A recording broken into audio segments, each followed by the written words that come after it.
Parliament now. The House is expecting the Finance Minister to speak about Ghana's exit from the IMF program. But let's take it to the floor of Parliament now. The Honourable Minister for Finance, respectfully, if we can take the question to the Minister for Aviation. I believe that's not going to take time. It's not going to take too much time. Some 10 minutes will be done with it, and we're done with it, and then the Finance Minister then can respond, can come and make his own thing. The Honourable Minister for Information was not in the House when the Honourable Minister was called. And I'd like such ministers to take their due turn when they come at their convenience. The Honourable Minister for Finance was given a time. In fact, we have kept him beyond the time that we gave him. And in line with that, I want the Honourable Minister for Finance to please speak to the House. Honourable Minister for Finance.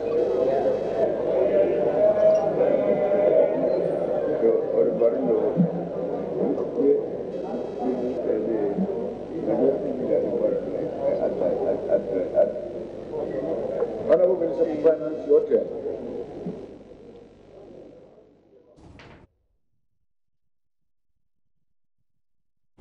Thanks for staying here on the Dawn News channel. It's now time to hear the Finance Minister as he addresses Parliament on Ghana's exit from our recent IMF program, the €3 billion Eurobond foreign exchange market and the cedi.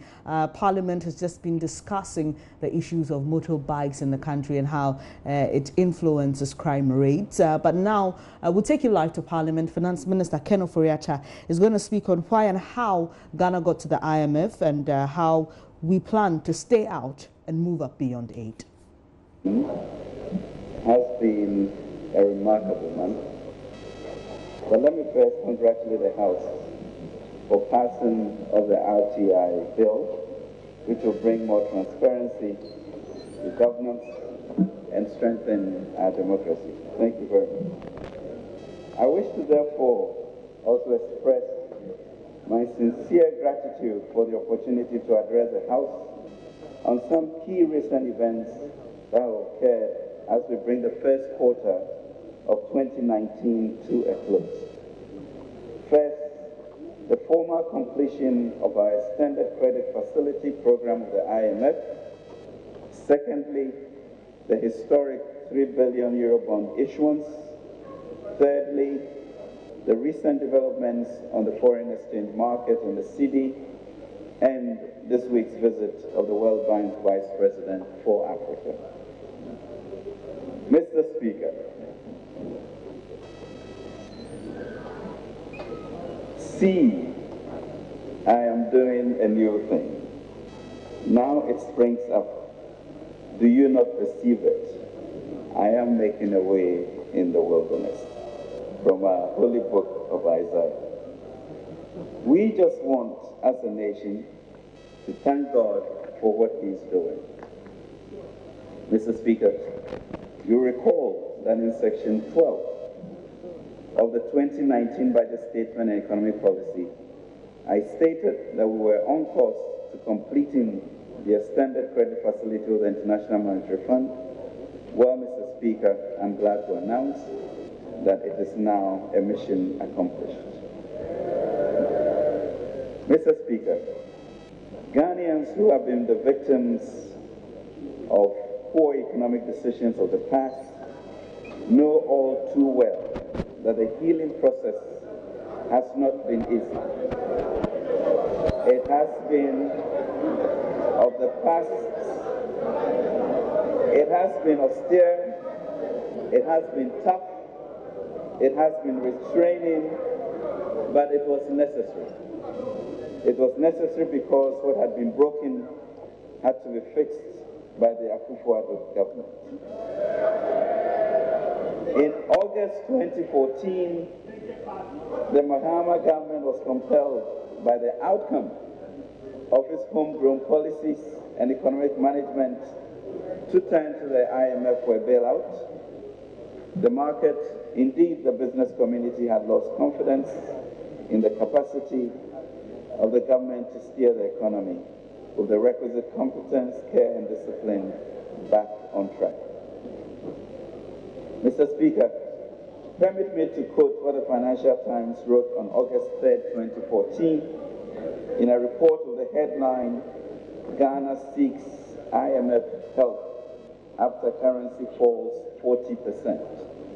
It reads, "Ghana, the country that epitomized the Africa Rising narrative of strong economic growth and improved governance, is to seek help from the International Monetary Fund. The West African nation will turn to the Fund for Financial Assistance after its currency plunged roughly 40% this year against the dollar. Accra's request for a bailout is likely to shake some investors, as Ghana was seen as a model of economic and political development in the continent. In 2007, under the Kufuor administration, it became the first country in sub-Saharan Africa, apart from South Africa, to tap the sovereign bond market, raising $750 million through a 10-year bond.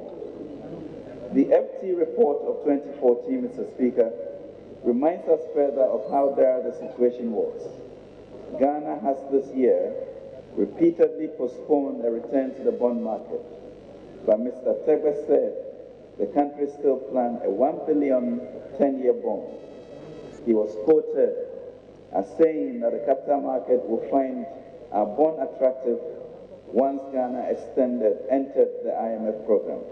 Even then, we needed the World Bank to provide a $400 million guarantee to support Ghana's $1 billion sovereign bond. Despite this guarantee, the 15-year Eurobond issued in 2015, unfortunately, attracted the highest coupon rate ever in Ghana's history at 10.75%. The world, Mr. Speaker, found our plunge shocking, perplexing.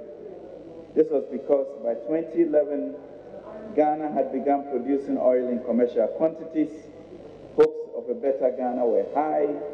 Sadly, Mr. Speaker, by the end of the following year, 2012, the economy was already in a tailspin, spiraled by the excessive spending, particularly in the last 4 months to the 2012 general elections. This led Ghana recording a deficit of 11.5% of GDP, highest deficit on record in the Fourth Republic. The administration of President Mahama, Mr. Speaker, never recovered from that 2012 deficit. By February 2014, Mr. Speaker, the IMF was calling for urgent measures to restore macroeconomic stability.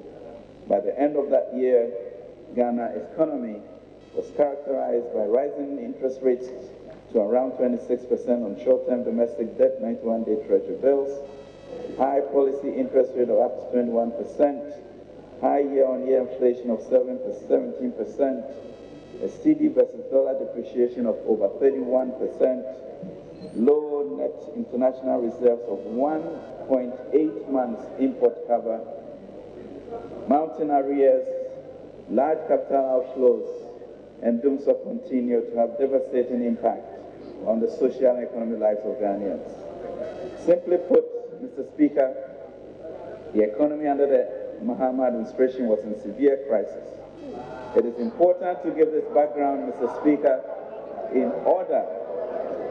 It is important to give this background, Mr. Speaker, in order for the country to understand where we were, how we got there, the pills the people have had to swallow in our committed efforts to get us out and on the go. Mr. Speaker, the economic situation left the government at the time with no choice but to sign up to a 3-year ECF program in April 2015. This entailed a total of 8 program reviews twice a year. After each successful review, an agreed amount was to be disbursed as balance of payment support to improve the country's international reserves. The total expected inflow for the 3-year period was 664.2 million, approximately $914 million.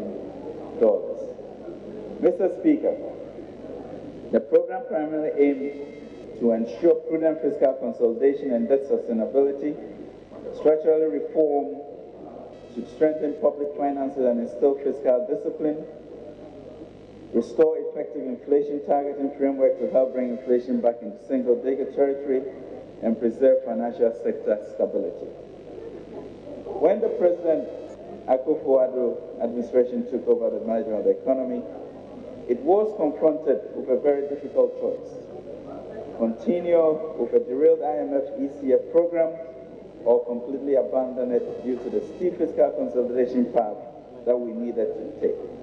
But Mr. Speaker, we chose the difficult path, the road less traveled, but sensible path to stabilize the economy. We resolved to do what we believe was a move in the national interest and fundamental to our national development goals. The economy was not in good shape, the financial sector was reeling, and we needed to rebuild the confidence of both Ghanaian and foreign investors in Ghana and our economy. Mr. Speaker, macroeconomic performance in 2016, another election year, under the previous government was characterized by excessive fiscal dominance, even worse than in 2012. The ECF program objective had been derailed, and then government only managed to complete 3 program reviews against the 6th schedule. This, Mr. Speaker, meant that there was no way Ghana could have completed the program as scheduled for April 2018. Mr. Speaker, I am indeed delighted to announce that the Executive Board of the IMF met on 20th March 2019 to approve the combined 7th and 8th reviews under the ECF-supported arrangement, bringing an end to the Extended Credit Facility Program. The final announcement, Mr. Speaker, will be made on April 2nd, 2019. This successful completion immediately made available to Ghana the amount of about $185 million. This brings total cumulative disbursement under the ECF supported arrangement to 664.2 million SDRs, equivalent to $934.4 million. Mr. Speaker, the Executive Board issued a statement after the board meeting in which they commended the Akufo-Addo government for putting the program back on track and achieving significant macroeconomic gains over the course of the ECF-supported program, which has resulted in a rising and broad-based GDP growth momentum, with the economy growing by 8.1% in 2017, up from 2.2% in 2015 and 3.4% in 2016, and 6.1% end Q3 2018 average. Effective monetary policy put in place and a sustained disinflation. Inflation now at 9.2% from 15.4% in 2016. Accelerated fiscal consolidation with deficit contraction of over 3% of rebased GDP from 7.3% in 2016 to 3.9% in 2018. A successful banking sector cleanup of over 1.5 million deposited funds saved. Mr. Speaker, in 27 months, President Akufo-Addo's government has achieved the following. It completed in 8 months, August 2017 to April 2018, 3 reviews compared to the 3 reviews in the previous administration. It completed 2 back-to-back combined reviews, 5th and 6th, and 7th and 8th. It completed 12 structural benchmarks.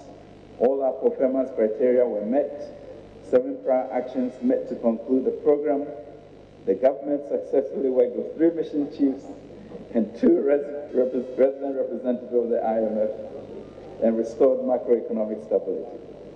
Mr. Speaker, whilst it is evident that significant macroeconomic gains have been achieved over the course of the ECF-supported program, and especially over the last 2 years, some challenges remain.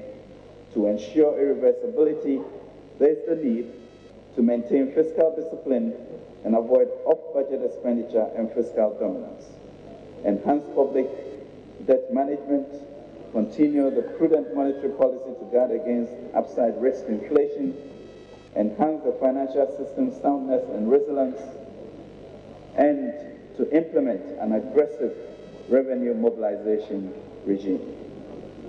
Mr. Speaker, to this end, the codification of policies into laws and systems to promote fiscal discipline, debt sustainability, and sanctioning offenders provides a strong platform to safeguard our gains and ensure irreversibility. This includes the Fiscal Responsibility Act, which will, among others, cap the fiscal deficit at 5%, whilst ensuring positive primary balance beginning from 2019 and censuring any Minister of Finance in the event of a breach. The Financial Stability Advisory Council and Fiscal Responsibility Advisory Council were established to monitor the government budget for coherence and compliance. Economic Policy Coordination Committee, co-chaired by the Finance Minister and the Bank of Ghana Governor, to coordinate government's macro-fiscal policy and address any challenges facing government's economic program. Public Financial Management Act to ensure care for the public purse with a strong sanctions regime, stricter oversight of SOEs, and mandatory timely reporting. A tax exemptions bill has been laid before Parliament for passage to streamline tax exemptions and minimize its abuse. And zero central bank financing, an MOU between Bank of Ghana and Ministry of Finance on zero central bank financing to government extended through 2020 to strengthen inflation targeting regime. Mr. Speaker, let me reiterate, as I indicated in the 2019 budget, that the completion of the ECF program notwithstanding, Ghana remains a member in good standing with the IMF and will continue our productive policy and technical collaboration. We do have choices within the Article 4 framework to ensure positive engagement of the IMF as a trusted advisor. Mr. Speaker, on the €3 billion Eurobond issuance, as you may recall, we stated in the 2019 budget that government's objective is to borrow at the least cost and at a prudent level of risk. In line with this, Mr. Speaker, we have managed to back the old trend by reducing the rate of debt accumulation from 22% per annum at 2016 to 14.5% as of 2018. Consequently, we sought and received your approval to issue sovereign bonds of up to $3 billion. Through an open bidding process, the government of Ghana selected 5 lead managers and 5 co-managers for the $3 billion issuance program. The lead managers advised government of Ghana to issue a Eurobond in the shortest possible time to avoid the potential turbulence we experienced in 2018. In 27 days, Mr. Speaker, the Ministry of Finance team, assisted by the Bank of Ghana, Attorney General, Ghana Social Services, and others, with the lead managers and co-managers, packaged the transaction, completed due diligence, commenced and completed a roadshow, and priced the deal. This must also be a record, and I'd like to commend the team and the lead and co-managers for a job indeed well done in record time.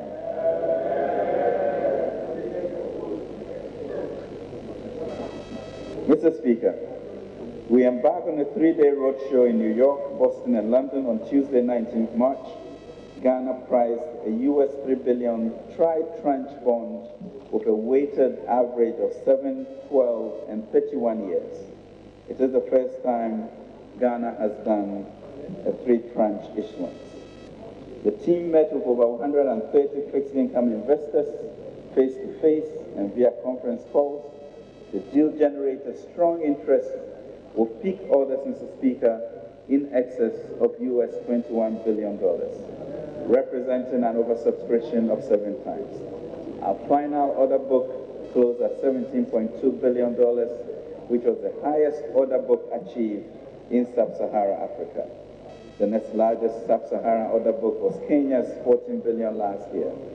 The 31-year bond, Mr. Speaker, is also the longest ever issuance in Africa. To put this in context, Ghana issued its first Eurobond in September 2007 to raise 750 million. Its order book was nearly 4 times larger. A second Eurobond was issued in 2013 for 1 billion. Its order book was only 2 times larger. Moving forward to 2015, a 1 billion Eurobond was issued, even at a high coupon rate of 10.75%. Its order book was only 2 times larger at 2 billion. The last Eurobond of the previous government of 750 million was issued in 2016. The order book was 4 billion, over 5 times larger. But this came at a high cost of 9.25% for a 6-year bond, compared to this year's 7.875% for a 7-year bond. Indeed, the size of this year's order book was truly unprecedented, especially when considering its competitive pricing. Furthermore, Mr. Speaker, this multi-tranche bond offering was Ghana's largest single transaction by nominal size since its inaugural international debut in September 2007. Leveraging the considerable demand, Ghana priced all the 3 tranches at or inside fair value as follows. A, US $750 million for a 7-year bond issued at 7.875%, US $1.25 billion for a 12-year bond issued at 8.125%, and US $1 billion for a 31-year bond issued at 8.95%. Mr. Speaker, in terms of geographic participation, the USA and UK dominated the issuance. We, however, also observed an increase in participation from Asia from less than 1% to 4%, indicating the positive results from our investor engagement within that region in 2018 and the no-deal roadshow that we embarked on. In terms of investor types, the bonds were bought mainly by asset management, 87%, followed by hedge funds, 6%, and banks, 5%. Mr. Speaker, the transaction is incredibly beneficial for Ghana for a number of reasons. It shows that the Republic of Ghana has market access to long-dated Eurobond financing insights. It confirms long-term financial support from buy and hold high-quality investors, including many first-time buyers of Ghana bonds from all 4 regions. It validates the successful completion of the IMF Programme and the inherent trust that many first-time buyers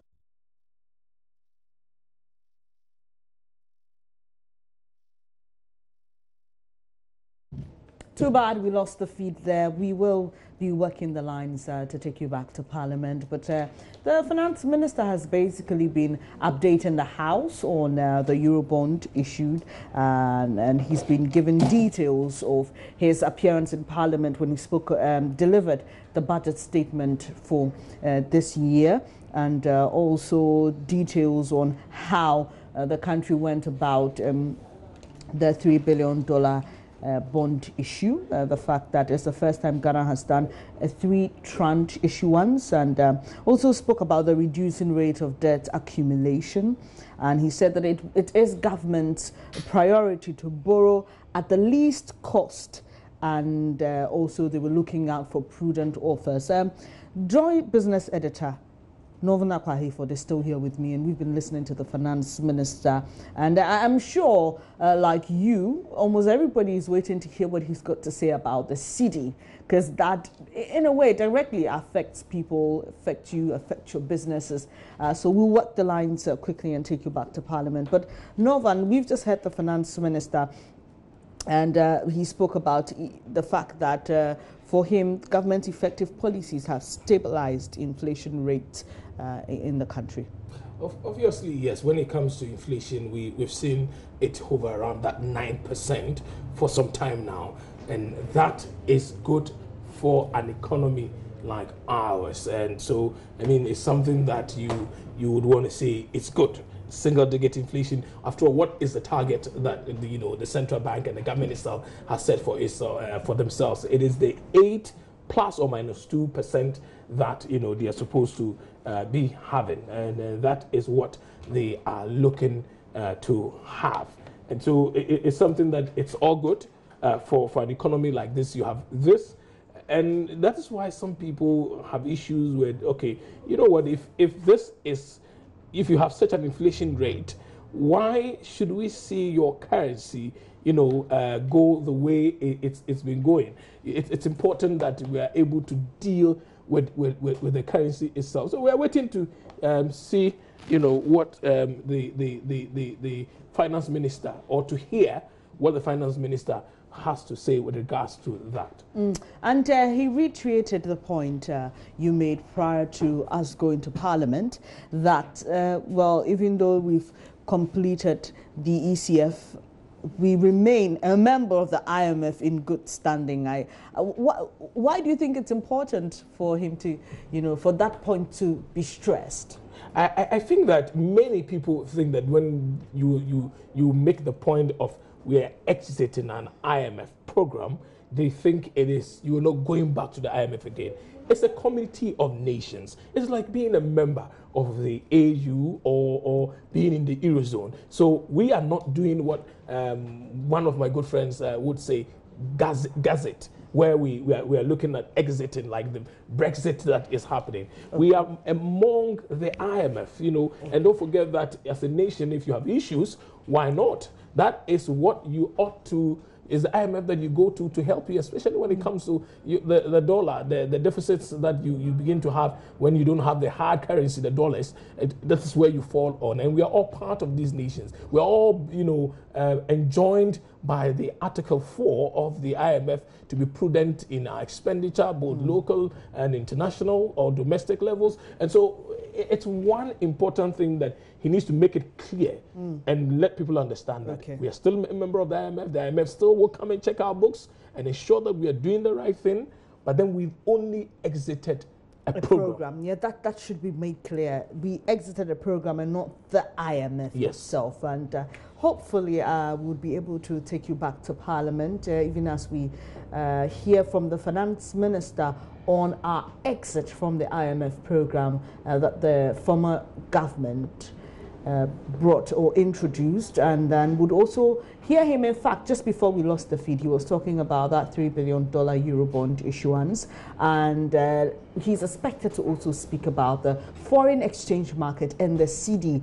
and I'm sure it's something that will interest you and does interest you, and so you'd want to wait and listen to that, and not only because excuse me, of our current performance, but also because we saw this government led by Vice President Dr. Mahmoud Bawumia, at the time was running mate of President Akufo-Addo, hit hard at government. And I remember the late former Vice President Pakwesi Mr. Arthur was faced with a choice, either to respond to the questions that were being asked him or ignore. And we were told on a campaign platform that a colleague of his had asked him to ignore. And so not only for personal reasons, but for the sake of politics, people are just waiting to hear what do you have to say about the city. You were very hard when the former government was in power. So we're waiting to hear what the finance minister will say about the city and its performance. Yeah, Bernice, one of the things that many have said is that let us not do politics with the local currency, because, I mean, there are a lot of realities that you face when you are in charge or you are at the helm of affairs. Let's take you back now to Parliament. Finance Minister Ken Ofori-Atta is addressing the House. And capital accounts. We believe that our current efforts to boost exports and reduce imports by diversifying and deepening the economy through industrialization and developing the agribusiness and improvement in our financial sector architecture will provide the needed scope to guarantee that our currency becomes even more resilient. In other words, Mr. Speaker, we need to grow more, manufacture more, buy Ghana, wear Ghana, see Ghana, eat Ghana, which means more kinky and fish, more wache, more TZ, more sobolo, more coconut juice, more Kantanka vehicles to make our city strong. For a proud and confident people, we should celebrate patriotism and not denigrate it. If there is ever any lesson for us, our recent success in the Eurobond market demonstrate the clear confidence that the international community has in the work that we have done. It is hard work, and we know that this confidence resonates with our vision of a Ghana beyond aid. Mr. Speaker, the visit by the World Bank Vice President for the Africa region.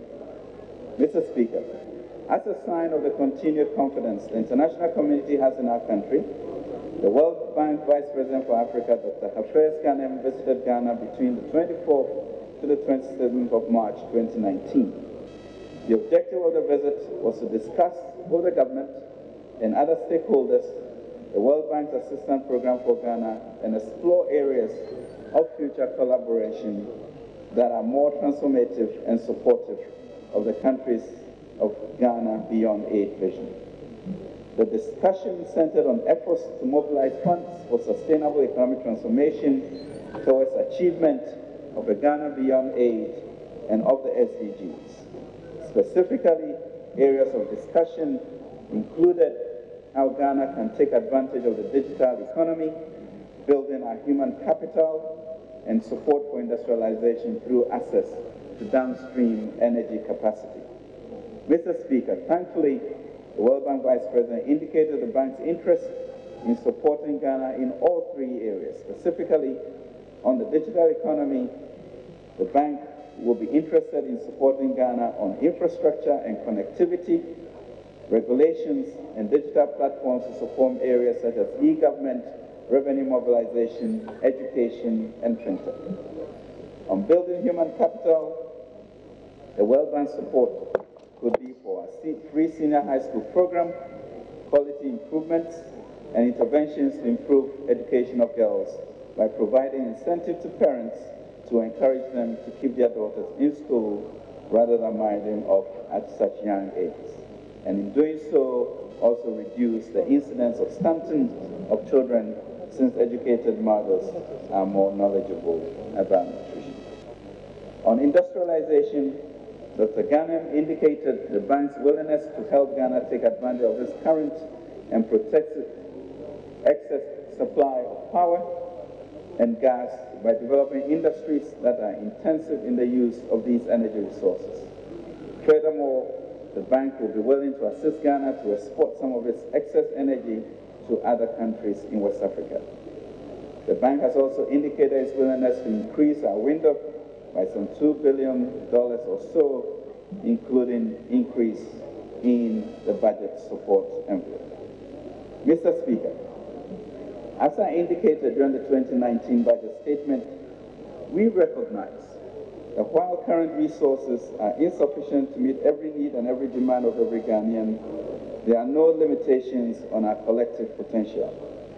So, Mr. Speaker, we have been creative in our efforts to take Ghana beyond aid through social partnerships and harnessing our entrepreneurial spirit as a country to build infrastructure, develop industry, and support agriculture. Mr. Speaker, Ghana is doing something right, and it is time we all pull in one direction. The Lord is indeed doing a new thing for Ghana, and we should not be afraid. It is time we build a broad consensus on what is good for the Republic. As Edmund Burke told his electors in 1774, Parliament is not a congress of ambassadors from different and hostile interests. Parliament is a deliberative assembly of one nation with one interest, that of the whole. Mr. Speaker, I believe as a nation we are witnessing God's special regard for Ghana. In a space of 1 week, we saw 21 billion rush for a Eurobond issuance. We successfully concluded an IMF program, and we are experiencing an impressive recovery of the city, ending with the World Bank doubling what it had intended to support us with. The Lord has indeed given us hidden treasures stored in secret places, so we all know that He is the Lord. Mr. Speaker, we intend to continue with this discipline, competence, and compassionate management of the Ghanaian economy, and we are doing so by also protecting the public purse. So much so that the Public Procurement Authority has, in the space of 24 months, made savings on procurement for goods, works, and services to the tune of 1.9 billion Ghana cedis equivalent. This, Mr. Speaker, compares favorably to the zero savings made under the previous regime. Mr. Speaker, we promise to deliver on the economy, and with the support of this House and the Ghanaian people, and with the Lord being our anchor, we shall continue to work in humility to defend our republic and make it great and strong. Mr. Speaker, let me end by sharing with you the Ministry of Finance's weekly devotion at 6:30 a.m. every Tuesday, and I invite you to that. Our mouths are filled with laughter, our tongues with songs of joy. Then it was said among many nations, the Lord has done many things for them, for Ghana. And for me personally, Mr. Speaker, I say, praise the Lord, O my soul, all my inmost being, praise his holy name. Mr. Speaker, the country is well situated and the water is healed. Its waters are healed. Mr. Speaker, God is ready, the world is ready, we are ready. The Akufo-Addo government has shown good faith, and we humbly ask the good people of Ghana to come along with us. Thank you, Mr. Speaker.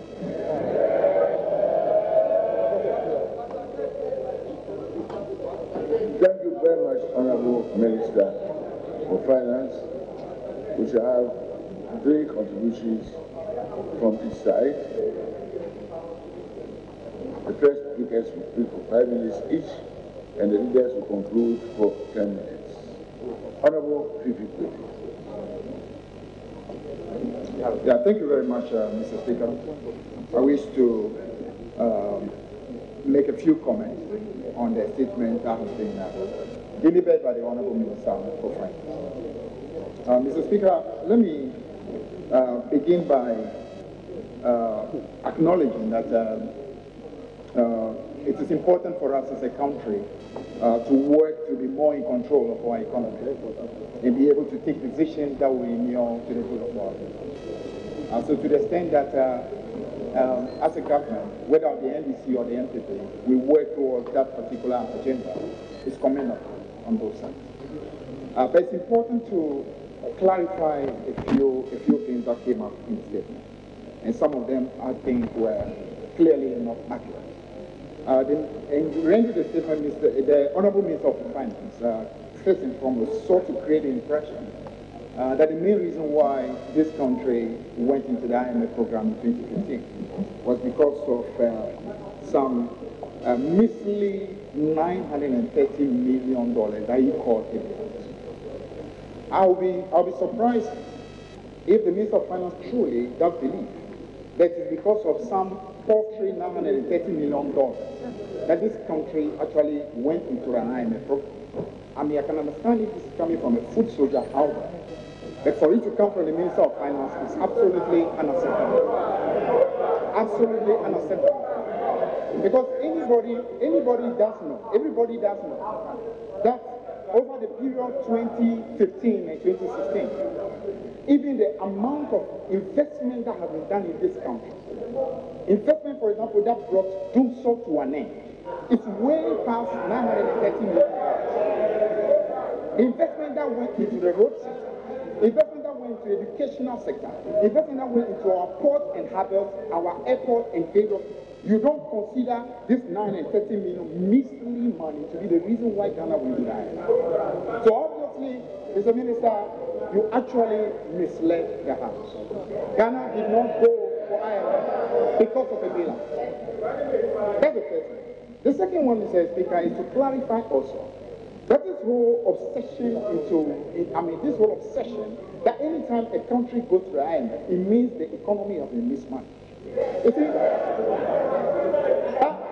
that's where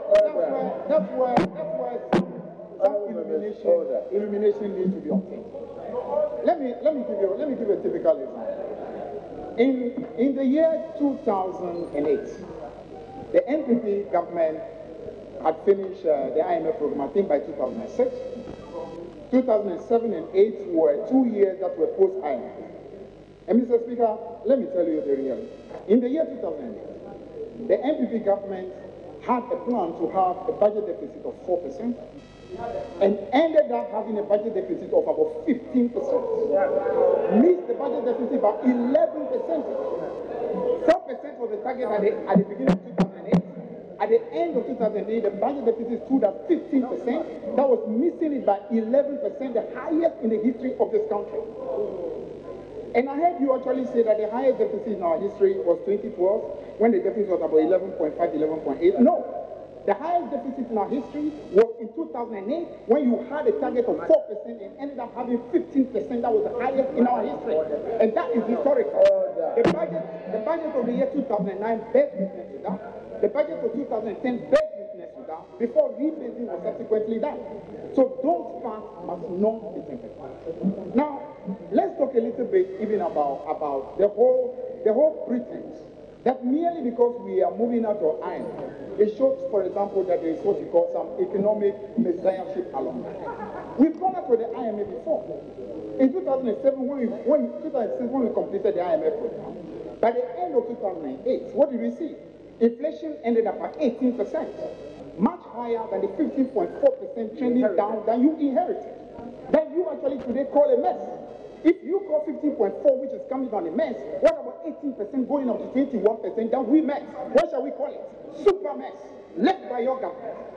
So please, don't come misleading us. Let the truth be told. But that is not all. The cedi depreciation. Where did it end at the end of 2008? It ended at 20.2. And did not stop there.